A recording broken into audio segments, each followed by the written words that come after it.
வணக்க நண்பா. அதாவது ஒரு சூப்பரான கருத்து கணிப்பை ஐயா முன்னாள் ஐபிஎஸ் அதிகாரி ஐயா ரவி அவர்கள் கருத்து கணிப்பு எடுத்திருக்கிறாரு தேர்தல் முடிவை. அதில் பார்த்துட்டிங்கன்னா தமிழக வெற்றி கழகம் கிட்டத்தட்ட 41% வாக்குகள் வாங்குது.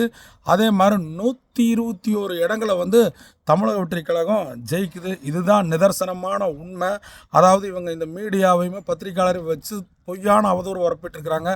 இந்த கருத்து கணிப்பு அவர் எப்படி எடுத்தாருன்னா, கிட்டத்தட்ட நமக்கு தமிழ்நாட்டில் 234 தொகுதி இருக்குது. தொகுதிக்கு 10 ஆட்கள் முன்னாள் காவல்துறை அதிகாரிகள் இருக்கிறாங்க இல்லையா, அவங்க 10 பேர்த்த தொகுதிக்கு 10 பேர் போட்டு 2340 பேர் இந்த தொகுதிக்கு எல்லாம் போய் தொகுதிக்கு 10 பேர் ஓட்டம் 2340 பேர் தொகுதிக்கு போய் இந்த கருத்து கணிப்பு எடுத்துருக்குறாங்க. அதில் பார்த்துட்டிங்கன்னா கிட்டத்தட்ட எடுத்த கருத்து கணிப்பான ஆளுகள் எத்தனை பேர், 2,34,000 பேர்த்த சந்தித்து இந்த கருத்து கணிப்பு எடுத்திருக்கிறாங்க.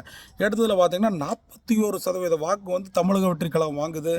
121 இடங்களை தமிழக வெற்றி கழகம் ஜெயிக்குது.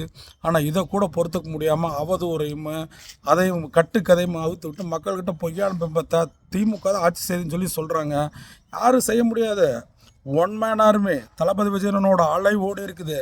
ஒன்றுமே நீங்கள் பண்ண முடியாது. மக்கள் எல்லாம் எப்படி ஒரே விசில் அலையாக போயிருக்கிறாங்க. பெண்கள், தாய்மார்கள், இளைஞர்கள்லாம் பெரும் எழுச்சியாக இருக்கிறாரு.